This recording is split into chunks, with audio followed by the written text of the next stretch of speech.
Hello everybody and welcome back to another episode of HermitCraft Feed the Beast Unleashed. Oh yeah. So last episode, as pointed out to me, this path that I put in was kind of off. It didn't line up properly with the tree. The window was shifted over one block to the north. Oh no. This entire inner circle I made one block to the north. Accidentally, instead of centering it, I did go ahead and I fixed it, which means that I had to move the entire outside circle over one, the inside circle over one, and both this path that goes to the west and to the east over one block to the south. So that was fun. Call it OCD, but it just doesn't look right unless it is lined up. And since it is odd numbers, it has to line up. So yeah, I got that all finished and everything looks right. I did notice that it was looking a little dark around the tree, so I just kind of did some more of these inverted road lights around it. It kind of brightens up the base of the tree, makes this inner grassy area kind of lit up a little bit more. It's kind of a dark spot right there, but I mean, the canopy above is really blocking out that light. So, I mean, it looks a lot better, I have to say. So, I added a couple more of these spawners, and actually I added a whole lot more than just these three. As you remember last episode, the wither skeleton spawner I think was right here. Yeah, it was in this area right here. And then I had built another spawner over here. So we had 1, 2, and then I had 2 more over here, 3, 4. I think I might have added like a 5th one. Anyway, long story short, I thought it looked ugly. There was just too many of them. Even with 3 wide between them, just that many clustered together, it just didn't feel like how I wanted it to look. So with the help of Jassassin and DMAC, we ripped them down. Luckily, DMAC has that vajayjay which can cut through this clear glass so fast.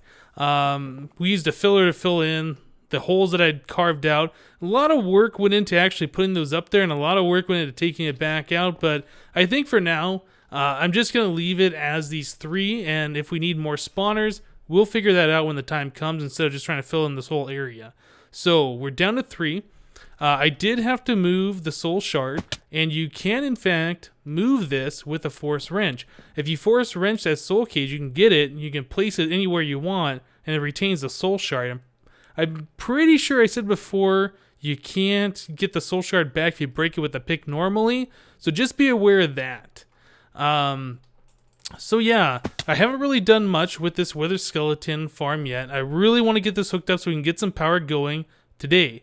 But first, before we get into that, well, as you can see, the glass around here is the clear glass. So I have actually hooked up a smeltery, and I got all that stuff going, and I wanted to show you guys how the smeltery works if you haven't seen it before.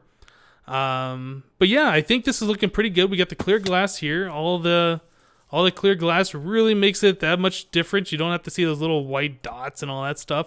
I've also added the clear glass to the tree so we don't have any more openings anymore. These are actually filled in, so there's no way into the tree except for, you know, how we are supposed to get in through the front door.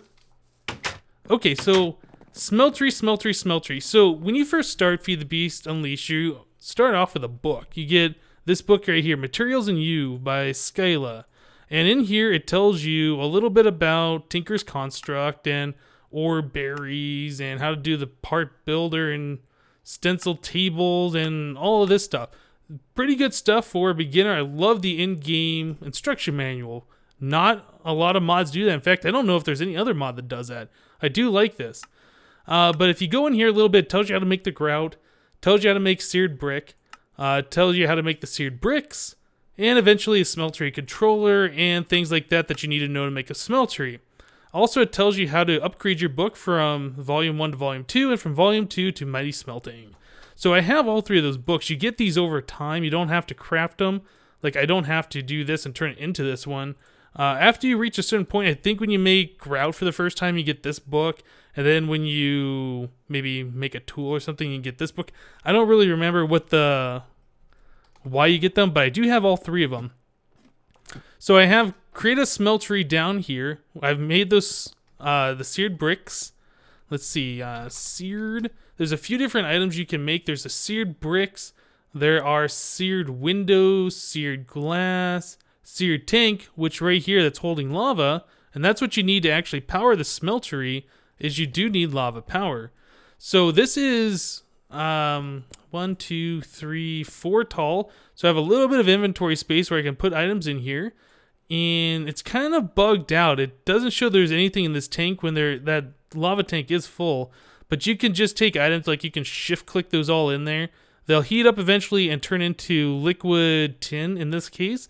And now this is tin gravel ore. We're putting in 4 gravel. We're going to get 8 ingots worth out of there. I actually have this set up right... I have this set up right now to be automatic to do blocks in the casting basin, because I was doing a whole lot of clear glass. That took a long time. But we're good on clear glass for quite a while now. This entire gold chest was full of sand and it turned into all that clear glass down there. Okay, so there's a few different things you need. There's a seared bricks. You have to make the floor out of the seared bricks. I can't show you that. The floor has to be made out of seared bricks. You have to put the seared bricks all the way around it, and then you can stack these up as high as you want. You need the smeltery drain and a seared faucet to get the liquid out. You can pour it into a casting table to make parts. You can pour it into the casting basin to make blocks. If you put a redstone signal on these seared faucets, they automatically turn on and off. So with a redstone clock, you can fill up like your casting basins automatically. In fact, can I show you guys that? Let's see, how many ingots do we have here? Oop, that's only 8 ingots. That's not even enough to make a block. So no, I can't show you that. Yeah, I don't even know if I have... No, I don't have anything to make an ingot out of. Huh, that's interesting. I don't know what I'm going to do with that tin. I'll probably have to get another ingot in there to make a block to pull that out. But anyway, you can automate this stuff with that redstone clock to automatically pour out the stuff from the smeltery onto like a casting table if you have the ingot cast. Underneath of the casting table, I have a vanilla hopper. And when the liquid metal hardens, it turns into, you know, a regular ingot. The hopper pulls it out and it sticks into this chest. So if I had a redstone clock here, I could just make, you know, ingots all day long and it just go right into that chest. Very cool. I like it. Okay. Seared tank, I have this lava being filled in from a liquid tesseract down here. On lava, I went to DMAX Lava Age, which is more of a community age. It's not really DMAX, but I went there and I set up a pump to pump lava specifically for here, so we always had power to smelt things. So yep, that is pretty cool. So all that seared glass and this smeltery is all set up. Very, very cool. Okay, so as far as power for the base, I've said it before, I want to hook up some way where I can get bones from these mobs, turn them into bone meal, put it into the MFR bioreactor to make biofuel to power steam boilers. So that's a process in itself. Now I was talking to DMAC about the way these spawners are set up, and he brought up a good point that I don't have to make each one of these separate. I don't have to drop the mobs way down below the spawner and then, you know, have their own killing mechanism in each one of these. I could use Mystcraft. I could use one of those Mystcraft portals. So it only is like 2 blocks below this right here. So there's a Mystcraft portal. The mobs will spawn. They'll fall right through that portal. And now that we have intralinking books, I could just set up somewhere, I don't know, maybe right here, for instance, where the mobs will just appear. So we could have the mob spawn right here. I could put in, you know, MFR grinders or something all the way around it so they can't get away. And yeah, they'll be automatically killed and it'll be really compact. And I can keep adding to that and they can all just go to that same spot. I do like that. I know we had problems on the old server in Unleashed when he was doing Ultimate. When he was doing a whole bunch of witches, it just seemed like it was really lagging the server. Hopefully that's fixed. If it's a problem, we can change it later. But yeah, that's what I want to work on today. So let's go make ourselves... Oh, I don't have the thing in my bar. Let's go make ourselves some interlinking pages. So in order to do that, we need gold dust. And I think I'm going to have to actually change this. I've made these ejector upgrades, which are really cool. These are brand new, I believe, to IC2 in 1.5. What you can do is you can specify which direction you want your IC2 machine to eject items when it's done. So this is ejecting to the north, which is actually this way. So when I macerate something, it puts it right into the furnace to be automatically smelted, which is pretty cool. But if I do that here, my gold ingot gets, refined again. So that's not what we want. So I need to take this guy out. Let's go and do this. Get some gold dust going. Yep, I've even taken off the import buses from the back, since we have these ejector upgrades.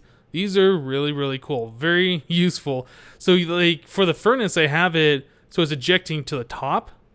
So it's going right into this ME interface. So the interface can put stuff in there. When it smelts, it'll put it right back in the interface and get put right back into the system. Really, really awesome. Okay, so now that we have this gold dust, we should be able to go to the ink mixer, put like 4 pieces in here. I don't know if that was 4. Seems like there's a lot of green there, so I think we might be okay.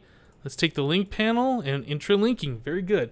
Looks like I'm out of ink though, so that's a problem. Okay, good. I got some more over here. Yeah, I'm gonna want a few of these. Let's see. We're gonna need at least, well, we just need 1 for right now, but we're probably gonna need 3 since I have 3 mob spawners set up. So let's go ahead and make 2 more. So 1, 2, 3, 4. Now, I don't think this is 100%. I might get one that does not have intralinking. 1, 2, 3, 4. Well, but luckily enough, we got it 3 out of 3. Very cool. Let's go ahead and just smelt that back up to the ingots. All right. So we need leather. Man, I am running out of my materials. Let's see, leather. Whoop. Okay, I got a bunch here. Let's restock that. Take 3 more. All right. So unlinked linking book interlinking. And those do stack. Very good. Now I also need crystals, and I can put these guys back. We don't need those anymore. So I've gotten a lot of these crystals from Mystcraft Ages. Don't know how many I need, so I might as well just take 3 stacks. That should be enough. We can put this over here in the bookbinder. Great.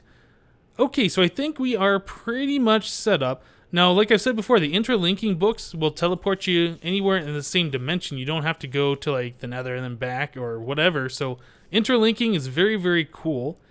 I'm trying to think if there's one more thing that I wanted to do while I was over here, and I can't really think of it. Okay, but I tell you guys what, let's head back. I do need to set these crystals up, and I think there's a crafting recipe that I need to make these crystals to hold a book. See, we call it book. Yeah, this guy right here. Book receptacle. Okay, and that's just a chest out of these crystals. Easy enough. All right, well, let me get some stuff set up here. I need to, put those crystals in, do a little bit of digging, and we'll be right back. Okay, guys, so I got another one of these 10 by 10 redwood plank square things going on. Since it's an odd number, can't really put the mobs in a 1 by 1 by 3 or, some odd number. It's just going to look weird, so we got to do it as an even number. Okay, so inside of this clear glass, we have a 2 by 2 area where I'm going to have the mob spawn, and I actually want the wither skeletons to spawn right here in the exact center. If I can line myself up with sneaking and blocking with the sword, so I move super slow, but I still move pretty fast because I have the StarCraft armor. Okay, so unlinked interlinking book. Let's go ahead and do it here. So it's now linked. So if I use the book from over here, I should end up right in here, although it actually puts me in the center of this block, not in the center of here. So that's interesting. I didn't know that would happen, but it's good to know. I might end up making this so it's only 1 by 1 since all the mobs are going to spawn right here. We'll figure that out when we come to it. Okay, so I removed some blocks, 2 blocks below the redwood planks, and I put in the crystals, and that goes all the way around, including the edges. And I made a book receptacle, and I stuck it here. So the next step would be to place a book in that book receptacle, and whatever goes through this portal that now exists there should end up right over there where we just were. Let's try that out. Just make sure. I'm pretty sure this is going to work. There's no reason that won't, but I guess we can fill this in too. All right. So let's jump through. Nice. That's what we want. Okay. Now I also have gone around and I've checked the chunks, and luckily all of these spawners are in their own chunks. So if we do, what is it, F7? No, F9. F9 shows the chunk layout grid. Looks like there is a chunk border right here. Actually, no, it looks like this one does go through a chunk over there. So I might have to move that spawning room based on the chunks, because you can't have a horizontal Mystcraft portal that goes through chunks. At least you couldn't before, unless they've changed that. But luckily, this one's right on a chunk border, so we should be fine. Yeah, I think we should be good to go. So the next thing to do would be just to turn this on and make sure we are filling up over there full of wither skeletons. Let me go ahead and fill this hole. Yep. And go ahead and do this. And flip the lever. Okay, so it looks like they are spawning and immediately going over there. So that's what we want. That's pretty cool. Pretty cool. Okay, let's turn this off before we get too many. It looked like one fell all the way through. No, I think he's just stuck up here on the glass or something. Yeah, these guys are kind of spawning partway in the blocks and acting weird. But yeah, eventually if he ever moves, he'll go into that portal and end up over here. Okay, so now we got a bunch of angry wither skeletons trying to get at me. So with them spawning on that one block, they still got plenty of room to move around. So I don't think that's going to be an issue. I could sit here and poke at them, I think, right? Nope, am I too high? Maybe I can't poke at them. Okay, so what I want to do is use MFR grinders to kill these guys, and I've done some testing off camera. And what it looks like is I could actually put a MFR grinder right down here, and it will still affect anything one block above it. I guess 2 blocks above it. It'd still kill these guys if that grinder was right here. But for now, for testing, I want to put some grinders right around here and just make sure that these are going to be enough to kill all the mobs with the tier 5 soul shard going. Now, I know for sure that this will be enough because I've had tier 5s going with only 4 grinders, but, you know, that was in a previous pack, and I want to make sure this is still going to work. So we've got some power cables we're going to put on these guys, and actually, you know what? I forgot the most important part of these grinders, and that is a way to power them. I think for now, I'm just going to go kind of the easy way and do a solar panel. Yeah, I think there's a problem if you take these wires and loop them all the way around, so you don't want to do that. Pretty sure I've heard that. Okay, so let me go back to spawn base, and I want to grab an ultimate hybrid solar panel, and I don't remember. Maybe I got it on me, actually, because I have all my quarry stuff on me. Let me just double check this. I do have one on me, so I had one the whole time. All right, let's head back then. Nice. We can turn that off because that's kind of annoying to look at. Right, so let's just go give these guys some power. Oh, all those guys have despawned, so let's turn this back on.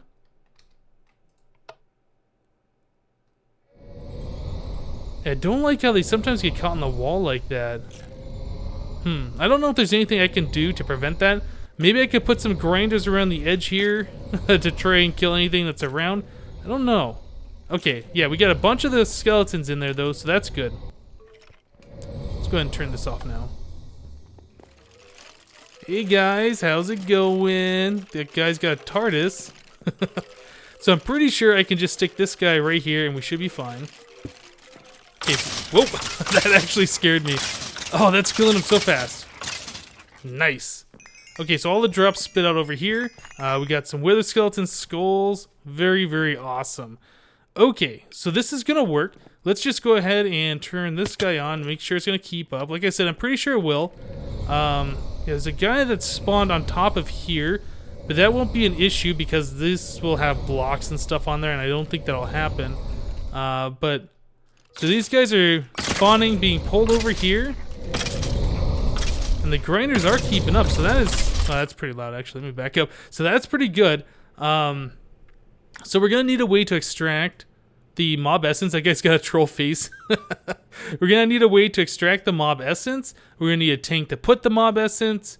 We're going to need a way to collect the bones and get all that stuff going. There's a lot of work that still needs to be done. I need to run some applied energistics cabling over...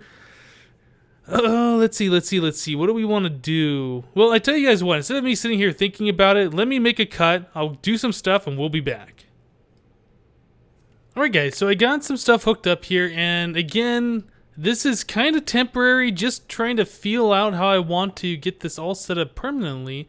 But for now, I hooked up some enemy interfaces, so when the grinders kill the mobs, it spits out items. It's going to go into the enemy interface. Now I made myself another enemy controller over here with an enemy chest and just 116k storage. So temporary until we get the main AE system hooked up here. But we need somewhere to put all those drops, and I really didn't want to do something crazy like have a whole bunch of barrels around and all of that nonsense. This will just make it that much more compact. So we have 16 enemy interfaces, we have 16 grinders, probably overkill until we get a whole bunch more spawners all going at the same time, but it should make it so it kills mobs that much faster. That's pretty good. Okay, underneath here, let's see, yeah. I have liquid ducts underneath the grinders. The grinders automatically eject their liquid. So the liquid goes into these liquid ducts, and it goes down this one main liquid duct into just a steel tank down here. It's not that big. It holds 6,400, but I wanted a place to store this mob essence. I don't want to just waste it. I would like to keep it somewhere. Okay, so we're going to keep that mob essence down here. Not sure what we're going to do with it just yet. But I would like to get this tank, you know, full so we can do something with it later. Okay, so that's pretty good. This place still needs to be cleaned up, and I'm still trying to decide if I want to keep it like this or if I want to change it to maybe like an iron spike farm. I don't know what all I need that mob essence for just yet, but, you know, like I said, it's pretty easy to change the killing area. All we gotta do is just make another intra-linking book and just move it if we want maybe an iron spike killing area somewhere else. So, this is all hooked up. We're collecting the essence, we're collecting the drops. Great. Still running off solar until we get our steam boilers hooked up.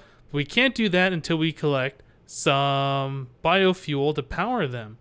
Now, I know people have been saying that I should use coal to power it using the solid fuel. I don't know if I want to do that just yet. Is a possibility, though. Okay, so over here at the tree, I have been doing a little bit of work. Oop, sliding around on this stuff. Makes you... Ooh. Is it a thunderstorm right now? Oh yeah, it's raining. Okay, well hopefully my automatic rain stopper kills that rain. Probably should. Okay, yeah, this stuff makes you slide around like you're on ice. It's pretty weird. Okay, so down here I've been doing just a little bit of work, and I extended the floor way down below. So this is where our 4 steam boilers are going to go eventually. And then down here I installed the biggest steel tank that you can make, a 9x9x8. So this guy holds 20,736 buckets, and this will be of biofuel eventually. Right, so that's all hooked up. This room looks pretty ugly. It needs a lot of attention. But I'm kind of running out of time right now. I don't have time to make it all fancy just yet. I'll probably do that off camera between this episode and next, so don't worry about that. So I have made some bioreactors. These are from Mine Factory Reloaded, and with the bioreactor you can put things in there to turn into biofuel. It requires no power at all. So if I were to put a piece of bone meal in here, it fills up this buffer. And that buffer is how long it's going to be producing biofuel. Now, it only produces biofuel at a certain rate all the time, no matter what you put in there. But if you put in different items, say like you put in the bone meal, you put in like seeds, pumpkin seeds, you put in wheat, or I don't really know what all the different items are, but every time you put in a different item, it increases this efficiency, and the efficiency makes it so the buffer goes that much slower. But it doesn't make it so it produces it faster, it just makes it so your items make it longer, essentially. Doesn't really matter that much. If we're having an infinite amount of bones, the only thing that we can do really to output more biofuel is just to expand our operation. We don't really have to worry about putting in all the different types of things. So, all I'm going to do is make bone meal, have the bone meal go into here. It's going to produce our biofuel. And that is what we are going to end up doing. So that's pretty cool. Okay, so the bioreactors, similar to the grinders, automatically push your fluids out if there's liquid ducts or some kind of a waterproof pipe or whatever. So yep, that all goes down into this one pipe, and that's going to collect down here. And then at the bottom of this tank, I am going to need some kind of a liquid tesseract, I think, to pull the biofuel out. And that'll be on a wireless thing. And then up here, let's see, yeah, right here is where the steam boilers are. So all I gotta do is attach a liquid tesseract right here next to these liquid ducts, and that'll provide these steam boilers with the biofuel once we get those in place. So I think this setup is going to be pretty good, but we need a whole bunch of biofuel collected before we hook up those steam boilers. Otherwise, they're going to just burn through that fuel and cool down and not be able to keep up. Okay, so first things first, let's get upstairs. I love that. Let's get up here. Let's get this thing turned on. Let's get the skeletons going. Let's make sure that the applied energistics thing actually works. I haven't tested this yet. But it's a very, very simple setup. I am almost positive it is gonna work. So skeletons are dying. Looks like the chest light's flashing. It's getting items and they're great. Let's just check this out real quick. Oh, I got a miniature red heart. That is so loud. So yeah, we're getting coal. We are getting bones. That is so awesome. Okay, so I don't really have to do much other than just wait around and let these skeletons die. We're gonna be getting a whole bunch of bones. We can use a macerator to get a whole bunch of bone meal that way, more than normal. And then I just need to find a way to get that bone meal back down into those bioreactors. A lot of work involved to try and get this thing set up. I think the first thing, though, is just to collect a whole bunch of bones. And these wither skeleton skulls, those are going to come in handy later on, I'm pretty sure.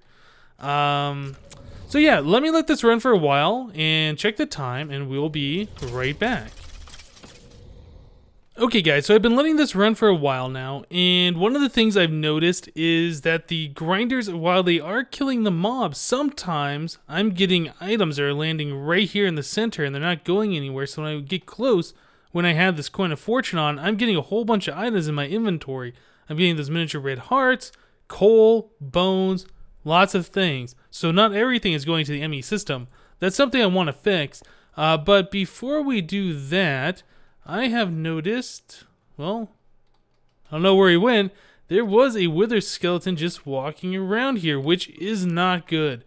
One thing I have noticed, though, is that these guys are getting into the walls on the south side and the east side, which is interesting to me because we gave it the 4-block space the opposite directions.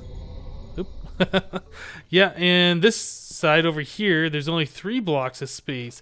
Now, normally with vanilla spawners, mobs only spawn in an 8x8 area, and yeah, it's centered like on this corner of this block, so it's not really in the center. That's why it's 4 on one side and 3 on the other. But it looks like with these soul shards, at least with these wither skeletons, I'm gonna need to make this a 9x9 to completely, get all the mobs. Now, if that's the case, if I have to make this one 9x9, I'm probably going to do that to the other ones, and we will have an even number. We'll have an odd building number, and I think that'll just make everything work better. So that's something we're going to look at in the future. Okay, but to get this ME system working, yeah, we're getting like these miniature red hearts and bones and coal and stuff that are not going to that system. What I want to do is use these ME transition planes. Now, I used those before. In my B area, we're using those to put a melon block in front of. Let's see. Here, using those to put a melon block in front of it, and it will break blocks that are in front of it and put it into the ME system. But it'll also take items, just entities that are dropped on it, like, items or whatever, and put those into the ME system as well. So let's get these ME transition planes in here. And there we go. Okay, so we also need to grab a wrench so we can turn these things so the black face is facing up. There we go. Oh, clicked it too many times. Dang it. 4, 5. There we go. Nice. Okay, so it's got like this weird black texture. I actually like the way that looks just by itself. When we get it some power, it almost looks like a TV screen. It's got like these vertical lines or whatever. So there's really not a good way to connect that to the ME system. I kind of have to go loop around these liquid ducts, but that's fine. We can go ahead and do that. So let's see, maybe right here, there. Okay, so that's connected. Let's get down here, and finally, that guy. Close enough, whatever. That works. It's not pretty, but like I said, this system right here is probably temporary. It's just kind of just to check out if this is the way we want to kill the mobs, get some mob essence, all of that stuff. Okay, so it looks like this is all hooked up now. We got the little scan lines going. So items that fall on that go right into the enemy system. Whoops, I gotta turn off my coin. Let's do that. Turn this guy off. So any items that are down there will go right into my chest right here. Yep. So that's good. So these miniature red hearts, instead of collecting and despawning, we'll be able to capture those. Very, very cool. Okay, so that is done. As far as getting the bones and the bone meal and the biofuel, that's going to take a while. So we've seen how that works. I'm going to hook up some system, probably get like a macerator or something to make more bones, or I don't know yet, but we'll get something going, get a whole bunch of biofuel. Next episode, we'll probably hook up the steam boilers and get the power in our base finally turned on so we can do some cool stuff here. All right, guys, I think that's going to do it for today. Thank you guys for watching, and we'll see you next time.